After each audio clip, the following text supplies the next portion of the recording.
Hey guys, my name is Sasha. Welcome back to my channel and welcome back to 12 Days of Bookmas.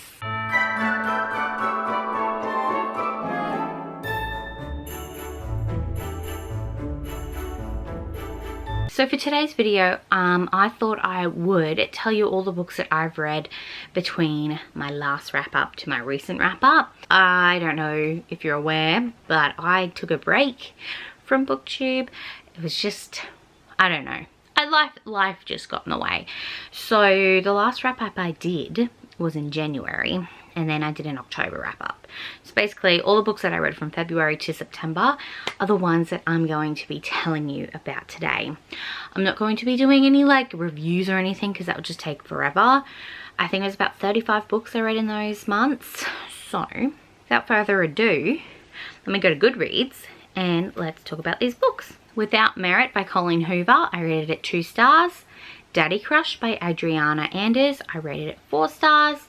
The Kiss Quotient from Helen Huang, I rated it 5 stars. From Scratch by Katrina Jackson, I rated it 3 stars. Circe by Madeline Miller, I gave it 4 stars. It Ends With Us by Colleen Hoover, I gave it 3 stars. 12 Dates of Christmas by Realzy Adams, I gave it 4 stars. The Intern by Jack Harbin, I gave it 5 stars. From Blood and Ash by Jennifer L. Armentrout, I gave it 2 stars. The House in the Cerulean Sea by TJ Klune, I gave it 5 stars. The Reinvention of the Rose by Christina C. Jones, I gave it 4 stars. Amari and the Night Brothers by B.B. Alston, I gave it 5 stars. Beautiful and Wild by Lexi Timms, I gave it 2 stars. Prophecy by Layla Hart, I gave it 2 stars. Triple Daddy Heat by Pepper Swan, I gave it 4 stars. Grace and Fury by Tracy Banghart, I gave it 4 stars. Tweet Cute by Emma Lord, I gave it 4 stars. Naughty by Frankie Love, I didn't rate it. Bad Boy Best Friend by Hope Ford, I gave it 3 stars. Yes Daddy by B.B. Hemmel, I gave it 4 stars. Truly Devious by Maureen Johnson, I gave it 4 stars.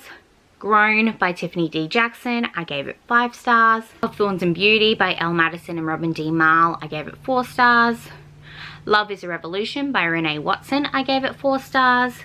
It's Always Been You by Ellen Annalise, I gave 4 stars. This Is Kind of an Epic Love Story by Kaysen Calendar, I gave it 4 stars. Your Dad Will Do by Katie Robert, I gave it 4 stars. Dale for Aunties by Jessie Q. Satento, I gave 4 stars. Forbidden Fling by Kat Taylor, I gave 5 stars. Inheritance by Katrina Jackson, I gave 3 stars. Forget Me Not by QB Tyler, I gave 4 stars. Enemies with Benefits by Roxy Noir, I gave 4 stars. The Hookup Equation by Roxy Noir, I gave 3 stars. One Last Stop by Casey McQuiston, I gave 5 stars. And Under the Whispering Door, by TJ Klune, I gave 5 stars. Those are all the books I read. Like I said, I'm pretty sure that was 35 books. Not a lot of them were 5 stars. So 1, 2, 3, 4, 5, 6, 7, 8. 8 I gave 5 stars. And only one of them was a reread, and that was The Kiss Quotient by Helen Huang. So yes, if you want me to talk more in depth about any of those books, let me know down below. But I think I read a couple good books in those months there. Some of them were just like smarty novellas I found on Kindle. Others were some pretty hard-hitting stuff like Grown by Tiffany D. Jackson. That's a crazy book. Definitely you should pick that up. But yes, those are all the books that I read between February and September. Let me know down below if you do want me to talk about any of those books more in depth. I will definitely try to. But other than that, thank you so much for watching, and I hope you have a good rest of your day. Bye!